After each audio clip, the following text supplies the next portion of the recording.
everybody, నేను మీ English teacher. Welcome back to our channel. I hope everyone is doing well. ఈరోజు కూడా మీకోసం మరొక యూస్ఫుల్ వీడియో. ఈ వీడియోలో ఆఫీస్కి సంబంధించిన సెంటెన్సెస్ ఉండబోతున్నాయి. ఆఫీస్లో చాలా రకాల సెంటెన్సెస్ని యూస్ చేస్తూ ఉంటారు కదా. అయితే ఈరోజు వీడియోలో ఆఫీస్ అనే పదానికి సంబంధించి లేదా ఆఫీస్కి సంబంధించిన సెంటెన్సెస్ని ఇంగ్లీష్లో ఈజీగా ఏ విధంగా చెప్పాలో క్లియర్గా కొన్ని ఎగ్జాంపుల్స్తో ఇప్పుడు చూసేద్దాం.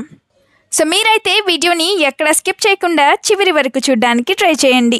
వీడియో కనుక యూస్ఫుల్గా అనిపిస్తే మర్చిపోకుండా ఒక లైక్ చేయండి. ఎందుకంటే మీరు చేసే ఈ లైక్ ద్వారా ఈ వీడియో మరికొంతమందికి రీచ్ అవుతుంది. So please like this video and also subscribe to English teacher for more such videos. ఇప్పుడైతే ప్రీవియస్ వీడియోలో నేను మిమ్మల్ని అడిగినట్టు క్వశ్చన్స్ యొక్క ఆన్సర్స్ని చూసేద్దాం. ఫస్ట్ వన్ ఈజ్, ఈ పిక్చర్లో కనిపిస్తున్నది లవంగం. అయితే లవంగాలని మనం ఇంగ్లీష్లో క్లోవ్స్ అని చెప్తాం. నా ది సెకండ్ క్వశ్చన్ ఈజ్, నువ్వు లంచ్ పూర్తిగా తిన్నావా లేదా? ఈ సెంటెన్స్ని ఇంగ్లీష్లో have you eaten your lunch completely or not ఈ విధంగా అడుగుతాం. ఇప్పుడైతే ఈ వీడియోలో మీకోసం 2 క్వశ్చన్స్ ఉంటాయి కదా. వాటిలో ఫస్ట్ వన్ ఈజ్, ఈ పిక్చర్లో కనిపిస్తున్నది పొట్లకాయ. కూర వండుతూ ఉంటారు కదా. అయితే పొట్లకాయని ఇంగ్లీష్లో ఏ విధంగా చెప్తాం? What do we call this in English? Let me know in the comments. ఇప్పుడు మీకోసం సెకండ్ క్వశ్చన్, నువ్వు ఈ జాబ్లో ఎప్పుడు జాయిన్ అయ్యావు లేదా ఎప్పుడు చేరావు? ఈ సెంటెన్స్ని మీరు ఇంగ్లీష్లో ఎలా చెప్తారో తప్పకుండా కామెంట్ సెక్షన్లో కామెంట్ చేసి నాకు చెప్పండి. ఇదే విధంగా మీ సపోర్ట్ని ఎప్పుడు మీ లైక్స్ అండ్ కామెంట్స్ ద్వారా తెలియజేస్తూనే ఉండండి. ఇప్పుడైతే లేట్ చేయకుండా మనం వీడియోని స్టార్ట్ చేసేద్దాం. Let's get started. First sentence of this video is, వర్షం పడేలా ఉంది జాగ్రత్త. బయటికి వెళ్తున్నప్పుడు ఇలా చెప్తూ ఉంటారు కదా. సో దీన్ని ఇంగ్లీష్లో it looks like it's going to rain so be careful, or it looks like it is going to rain so you be careful ఈ విధంగా చెప్తాం. It looks like it's going to rain అంటే వర్షం పడేలాగా అనిపిస్తోంది లేదా కనిపిస్తోంది అని. Now the first example is, go slow on your way to the office it is raining, or it is raining so go slow on your way to the office అంటే ఆఫీస్కి వెళ్లే దారిలో స్లోగా లేదా నిదానంగా వెళ్ళు, ఎందుకంటే వర్షం పడుతోంది అని. Another example is, would it be possible for you to go a little late because it is raining out side.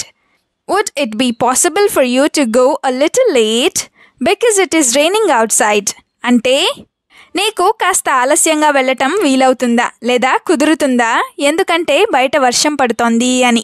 Sentence number 2 is, ఆఫీస్కి వెళ్ళేసరికి తడిచిపోయాను.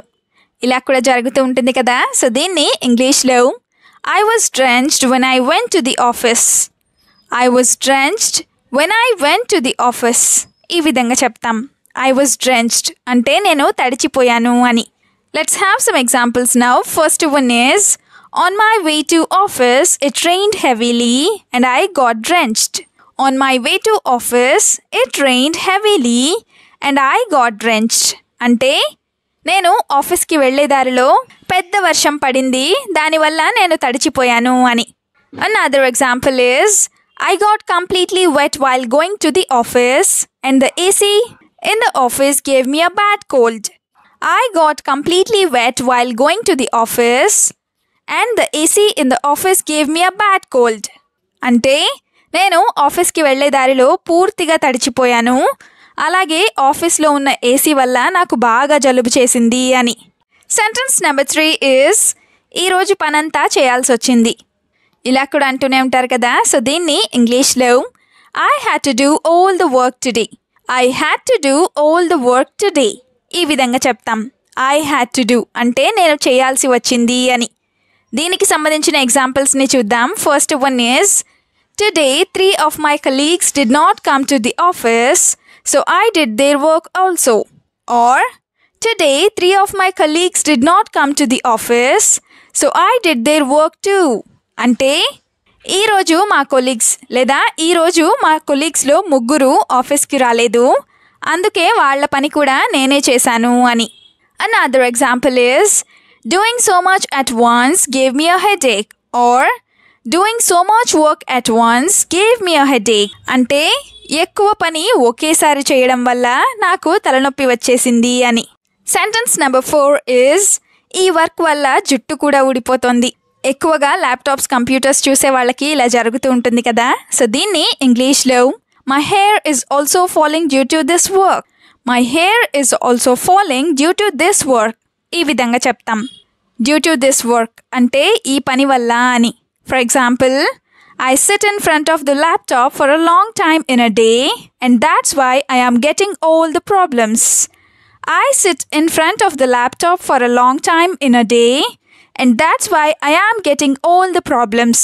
అంటే నేను ఒక రోజులో ల్యాప్టాప్ ముందు చాలా ఎక్కువసేపు కూర్చుంటాను, అందుకే నాకు ఈ ప్రాబ్లమ్స్ అన్నీ వస్తున్నాయి అని. Now the example number 2 is I will leave this job soon or I will leave this job very soon. అంటే నేను ఈ జాబ్ని త్వరలోనే లేదా చాలా త్వరగానే వదిలేస్తాను అని. సెంటెన్స్ నెంబర్ 5 is ఇంట్లో అస్సలు పూర్తి చేయలేకపోయాను. ఇంట్లో ఉన్నప్పుడు పని త్వరగా పూర్తవద్దు కదా. సో దీన్ని ఇంగ్లీష్లో I could not complete the work at home at all. I could not complete the work at home at all. ఈ విధంగా చెప్తాం. I could not complete or I could not finish అంటే నేను పూర్తి చేయలేకపోయాను అని. Now the first example is the children at home did not let me do my work at all. The children or our children at home did not let me do my work at all. అంటే ఇంట్లో ఉండే పిల్లలు నన్ను నా పనిని అస్సలు చేసుకోనివ్వలేదు అని. Now the second example of this sentence is that's why I had to go to the office again or that is why I had to go to the office again. అంటే దానివల్లే లేదా అందుకే నేను మళ్ళీ ఆఫీస్కి వెళ్లాల్సి వచ్చింది అని. సెంటెన్స్ నెంబర్ 6 ఈజ్ వేరే జాబ్ వెతుక్కోవాలి లేదా మరో జాబ్ వెతుక్కోవాలి. ఇలా కూడా అనుకుంటూనే ఉంటారు కదా. సో దీన్ని ఇంగ్లీష్లో I have to find another job, I have to find another job ఈ విధంగా చెప్తాం. దీనికి రిలేటెడ్ సెంటెన్సెస్ని చూద్దాం. First one is I have already been in this job for 2 years and I can't stay any longer. I have already been in this job for 2 years and I can't stay any longer. అంటే నేను ఇప్పటికే ఈ జాబ్లో 2 సంవత్సరాలు ఉన్నాను, అంటే నేను ఇప్పటికే ఈ జాబ్ని 2 సంవత్సరాలుగా చేస్తున్నాను, ఇంకా ఇందులో ఉండటం నా వల్ల కాదు లేదా ఇంకా ఈ జాబ్లో నేను ఉండలేను అని.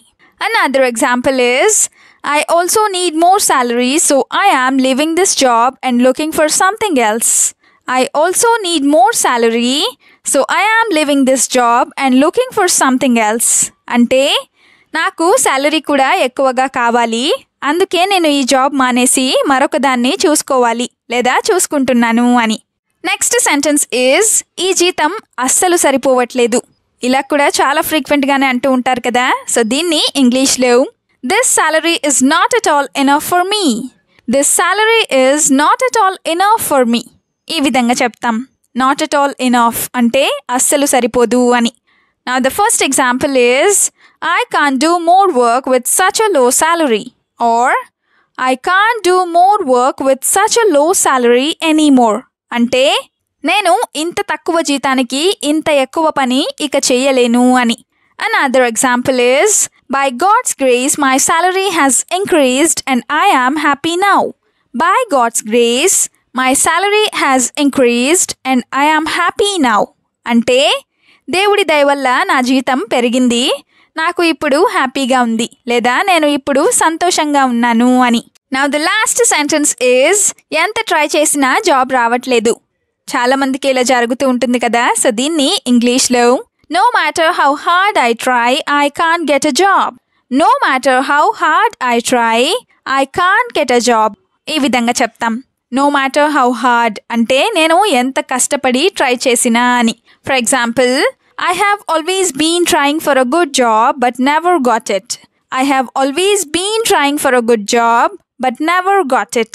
అంటే నేను ఎప్పటి నుంచో ఒక మంచి జాబ్ కోసం చాలా ట్రై చేస్తున్నాను, కానీ రాలేదు, కానీ ఇప్పటికీ రాలేదు అని. Now the example number 2 is I am very confident that I will get this job this time or this time I am very confident that I will get this job. అంటే ఈసారి నాకు ఈ జాబ్ వస్తుందని నాకు చాలా గట్టి నమ్మకం ఉంది అని. వీడియోని ఎండ్ వరకు చూసినందుకు థ్యాంక్ యూ సో మచ్. వీడియోలో ఉన్న సెంటెన్సెస్ అన్నీ తరచూ ప్రాక్టీస్ చేస్తూ ఉన్నట్లయితే You will become a better and fluent English speaker. ఈ వీడియో మీకు ఏ విధంగా అనిపించిందో మీ ఫీడ్బ్యాక్ని మాత్రం తప్పనిసరిగా కామెంట్ సెక్షన్లో కామెంట్ చేసి చెప్పండి. We'll meet you again with the useful and interesting video. Until then, keep learning, keep practicing and keep supporting Tinglish Teacher. Have a good day. Bye bye.